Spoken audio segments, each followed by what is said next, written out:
40 سال پہلے تاریخ عالم میں ایک نئی تاریخ رقم ہوئی تھی جب اسرائیل نے پہلی مرتبہ ایک دوسری ریاست میں گھس کر اس کے جوہری ری ایکٹر پر فضائی حملہ کیا اور اسے مکمل طور پر تباہ کر دیا۔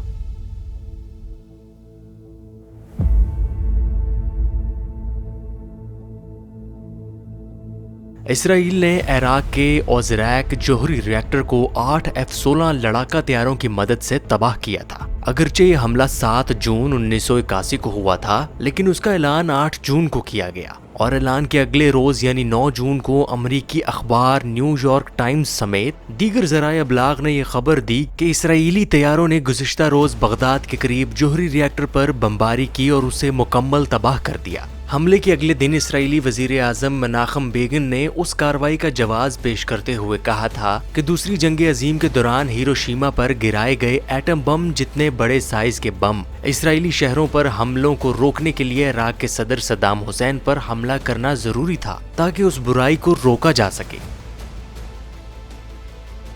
میں ہوں التمش عمر اور آپ دیکھ رہے ہیں کون کیا ہے۔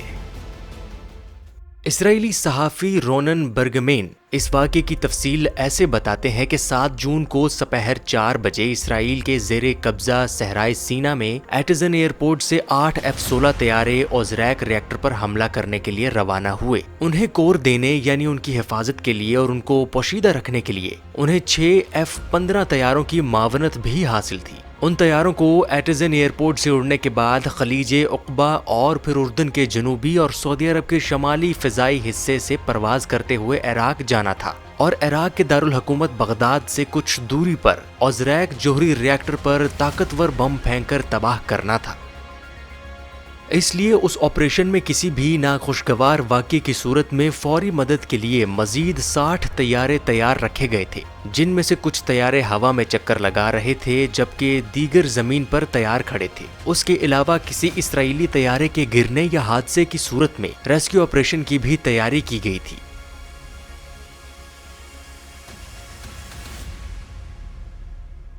طیاروں کی اڑان کی جگہ سے ہدف تک کا راستہ 600 میل لمبا تھا، جو اردن کے جنوبی حصے اور سعودی عرب کے شمالی علاقے سے گزرتا ہوا عراق تک جاتا تھا۔ تمام پائلٹس نے اردن، سعودی اور عراقی ریڈار سے بچنے کے لیے زمین سے 300 فٹ سے بھی کم نیچی پروازیں کی۔ اسرائیلی طیارے شام 5:30 پر عراق میں اپنے ہدف تک پہنچ گئے تھے۔ اپنے ٹارگٹ کے قریب پہنچ کر F-16 طیارے 1000 فٹ کی بلندی تک اوپر آئے، اپنی پوزیشن ہدف کے مطابق تبدیل کی اور بموں کو 35 ڈگری کے زاویے سے زمین پر گرانا شروع کر دیا۔ ایک کے بعد ایک F-16 طیارے نے ری ایکٹر کے ٹھوس کنکریٹ کے گنبد پر 1 ٹن وزن کے 2 بم گرائے۔ یہ دنیا میں کسی جوہری ری ایکٹر پر پہلا حملہ تھا اور کسی جوہری مرکز یا تنصیب پر تیسرا حملہ تھا۔ صدر صدام حسین نے اس وقت اعلان کیا تھا کہ جوہری ری ایکٹر ایران کے خلاف نہیں ہے بلکہ اسرائیل کے خلاف ہے۔ یہ کسی بھی جوہری ری ایکٹر کو تباہ کرنے کے حملے کی پہلی مثال تھی جس کا بظاہر مقصد جوہری ہتھیار کو بنانے سے روکنا تھا۔ تاہم ایران اور عراق کے درمیان شروع ہونے والی جنگ کے فوراً بعد 30 ستمبر 1980 کو ایران کے 2 F-فینٹم طیاروں نے اوزریک کے جوہری ری ایکٹر پر بم پھینکے تھے، لیکن اس سے کوئی خاص نقصان نہیں پہنچا تھا۔ ایران کے ناکام حملے کے بعد اسرائیل کا اوزریک پر حملہ تقریباً 1 سال بعد ہوا اور اس حملے سے ری ایکٹر مکمل طور پر تباہ ہو گیا۔ اس حملے سے عراقی بالکل گھبرا گئے کیونکہ حملہ بہت اچانک تھا۔ حملہ کرنے والے طیاروں پر زمین سے ایک بھی میزائل فائر نہیں ہوا۔ آج بھی اسرائیلی تجزیہ نگار حیران ہوتے ہیں کہ واپسی کے راستے میں اسرائیلی طیارے نہ ہی اینٹی ایئر کرافٹ فائر کا نشانہ بنے اور نہ ہی کوئی زمین سے فضا میں مار کرنے والا میزائل ان کی جانب داغا گیا۔ تمام طیارے بحفاظت واپس اسرائیل پہنچ گئے تھے۔ اس حملے کے بعد دنیا کے کئی ممالک نے اسرائیل کی مذمت کی۔ اردن، سعودی عرب، روس اور چین سمیت سبھی نے اس حملے کی مذمت کی۔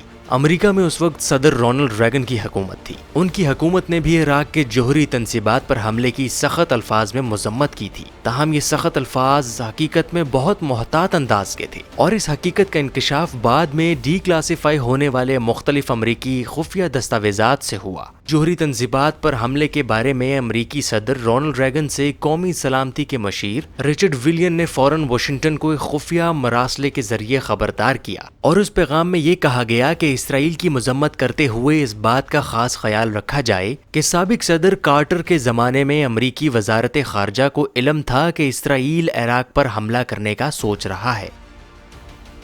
عراق پر سن 1981 میں اسرائیل کا اس طرح کا حملہ اس کی پہلی ایسی کارروائی نہیں تھی۔ اس سے پہلے بھی اور بعد میں بھی اسرائیل نے ایسی کارروائیاں کی ہیں جس میں حیرت کا عنصر تھا اور ہدف بننے والا ملک اسرائیل کے خلاف کچھ نہ کر پایا۔ یہاں تک کہ امریکہ بھی حیرت زدہ تو ہوا لیکن اس نے بھی اسرائیل کے خلاف کوئی عملی کارروائی نہیں کی۔ عراق کے جوہری منصوبے کی تعمیر میں رکاوٹیں ڈالنے کے لیے سب سے پہلے اسرائیلی انٹیلیجنس نے 6 اپریل 1979 میں فرانس کی بحیرہ روم کی بندرگاہ تولون پر موجودہ ایک عراقی شپمنٹ پر بم گرائے اور اوزریک کے لیے توسیع پلانٹ کو تباہ کر دیا، جس سے اس منصوبے میں 2 سال کی تاخیر ممکن ہو پائی تھی۔ اسرائیلیوں کے تجزیے کے مطابق فرانس اپنا نیوکلیئر پلانٹ عراق کے ایک ایسے صدر کو فروخت کر رہا تھا جو اپنے آپ کو نبو خود نصر سمجھتا ہے۔ دراصل نبو خود نصر قبل مسیح کے عراق میں بابلون کا وہ شہنشاہ تھا جس نے بیت المقدس پر حملہ کر کے یہودیوں کی حکومت ختم کی تھی اور پھر تمام یہودیوں کو وہاں سے بے دخل کر دیا تھا۔ اسرائیل میں عراقی رہنما صدام حسین کو صلاح الدین ایوبی کی صورت میں جدید دنیا میں اسرائیل کے وجود کے لیے خطرہ سمجھا جاتا رہا تھا۔ اسرائیلیوں کے مطابق صدام حسین یہودیوں کو ماضی کی قوموں کی باقی ماندہ غلاظت سمجھتے تھے۔ اسرائیل کے خیال میں صدام حسین کی کوشش تھی کہ ان کے پاس ایک ایسا اسلحہ ہونا چاہیے جس کی وجہ سے انہیں ایک حقیقی خطرہ سمجھا جائے۔ اس لیے انہوں نے سن 1973 سے ہی عراق کو جوہری طاقت بنانے کے لیے منصوبہ بندی شروع کر دی تھی۔ صدام حسین نے ستمبر 1975 میں فرانس سے جوہری پلانٹ خریدنے کا منصوبہ بنایا، جو کہ کسی بھی عرب ملک کے لیے جوہری ری ایکٹر حاصل کرنے کی پہلی کوشش تھی۔ اس پس منظر میں اسرائیل نے فرانس اور عراق کے جوہری منصوبے میں بڑھتے ہوئے تعاون کو اپنے وجود کی سلامتی کے لیے خطرہ قرار دیا اور اسے روکنے کے لیے کارروائیاں تیز کر دیں۔ اسرائیل نے اپنی انٹیلیجنس ایجنسی موساد اور وزارت خارجہ کے اشتراک سے ایک خصوصی ٹیم تشکیل دی جسے نیا دور کہا گیا۔ اس دوران اسرائیل نے اپنے جاسوسی کے ذریعے عراق کے جوہری منصوبے میں کام کرنے والے کچھ ایسے اہلکاروں کو خرید لیا تھا جن کی وجہ سے اسے وہاں ہونے والی ہر پیش رفت سے مکمل آگاہی ہوتی رہتی تھی۔ سن 1978 میں اسرائیل نے اپنے لیے ایسے حالات محسوس کیے کہ کابینہ نے انٹیلیجنس موساد کو اوزریک ری ایکٹر کو ختم کرنے کا حکم دے دیا اور اسی حکم نامے کے بعد فرانس میں موجود اوزریک کے لیے توسیع ری ایکٹر ایک تخریب کار حملے میں تباہ کر دیا گیا۔ اس حادثے کے بعد صدام حسین نے مزید جارحانہ احکامات جاری کیے، لیکن پھر اسرائیل نے عراق کے سائنسدانوں کو قتل کرنا شروع کر دیا۔ اسرائیلی انٹیلیجنس ایجنسی موساد نے عراقی سائنسدان خضر حمزہ اور جعفر دیہا جعفر کو قتل کرنے کا منصوبہ بنایا تھا، جو کہ عراق کے جوہری منصوبوں کی قیادت کر رہے تھے۔ تاہم یہ دونوں سائنسدان اپنی حفاظت کی وجہ سے عراق سے باہر نہیں جاتے تھے۔ البتہ ایک اور جوہری سائنسدان یحییٰ المشت، جن کا اصل تعلق مصر سے تھا، وہ عراق کے جوہری منصوبے اور فرانس کے سپلائرز کے درمیان رابطے کا کام کرتے تھے۔ یحییٰ المشت تواتر کے ساتھ مصر اور فرانس کے سفر کرتے رہتے تھے۔ یحییٰ المشت 13 اور 14 جون سن 1980 کی درمیانی شب جب پیرس کے ایک ہوٹل میں ٹھہرے ہوئے تھے تو انہوں نے اپنے عراقی گارڈز کو چھٹی دے دی تھی اور اس طرح وہ اکیلے رہ گئے اور پھر اسرائیل کے جاسوسوں نے ان کی سرگرمیوں پر نظر رکھی ہوئی تھی۔ یحییٰ المشت کو اسی ہوٹل کے کمرے میں 1 گز لمبی ایش ٹرے کے راڈ کی ضرب لگا کر ہلاک کر دیا گیا تھا۔ اگرچہ اس قتل کے بعد عراق اور فرانس دونوں ہی زیادہ محتاط ہو گئے، لیکن اسرائیلی جاسوسی اداروں نے بھی اپنی کارروائیاں تیز کر دیں۔ یحییٰ المشت کے قتل کے 3 ہفتوں کے بعد عراق کے ایک اور جوہری سائنسدان سلمان راشد کو یورینیم کی افزودگی کی تربیت کے لیے جنیویا بھیجا گیا۔ ان کے ساتھ ہمیشہ 2 باڈی گارڈز رہتے تھے، تاہم اپنی تربیت کے مکمل ہونے اور عراق واپسی سے صرف 1 ہفتہ قبل سلمان راشد شدید بیمار ہو گئے اور وہ بھی نہایت تکلیف کی حالت میں ہلاک کیے گئے۔ جنیویا کے ڈاکٹروں کا خیال تھا کہ وہ کسی وائرس کی وجہ سے مرے تھے، لیکن ان کے پوسٹ مارٹم رپورٹ میں کوئی وائرس نہیں ملا۔ اسرائیلی صحافی رونن برگمین کا خیال تھا کہ سلیمان رشید کو موساد نے زہر دے کر مارا تھا۔